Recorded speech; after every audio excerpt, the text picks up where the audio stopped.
योगा सिर्फ मेरे लिए पोस्चर ही नहीं, यह मेरे लिए जीवन का सबसे महत्वपूर्ण अंग है। आज के युग में जीते तो सब हैं, लेकिन योग हमें जीने का तरीका सिखाता है। जब मैं बाल्यावस्था में थी तो हमेशा पेट की पीड़ा से परेशान रहती थी। मेरे 11 वर्ष पूर्ण होने के पश्चात मैंने योग को अपनाया।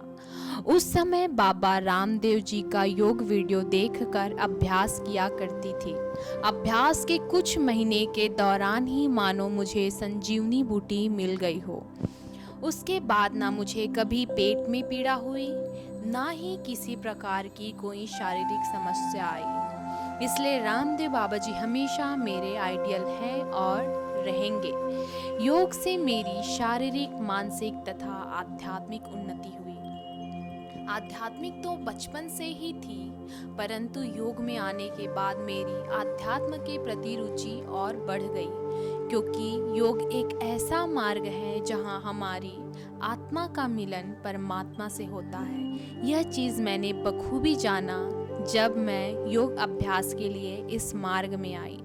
जब मैं योग अभ्यास तथा ध्यान करती हूँ तो मानो मुझे यह लगता है कि मैं और किसी दुनिया में विचरण कर रही हूँ। जब मैं योग अभ्यास तथा ध्यान करती हूँ तो मानो मुझे यह लगता है कि मैं किसी और ही दुनिया में विचरण कर रही हूँ।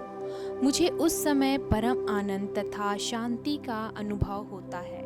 योग ने मुझे मेरी पहचान दिलाई, मैं क्या हूँ मुझे वो एहसास कराई, मैं किस लिए जन्म ली हूँ उसका मुझे आत्मज्ञान कराई। योग में आने के बाद मेरे अंदर समर्पण, करुणा तथा प्रेम की भावना बढ़ गई। योग में आने के बाद मुझे विभिन्न ग्रंथों का ज्ञान हुआ, जिससे मेरी आत्मिक उन्नति हुई। मनुष्य अपने जीवन का निर्माता खुद ही है।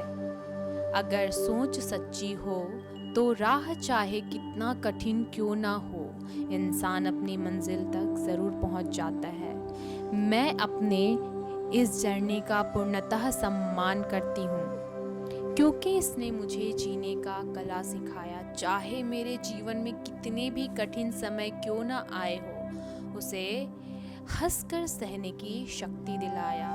इसलिए पतंजलि ऋषि भी कहते हैं, योगश्चित्त वृत्ति निरोधः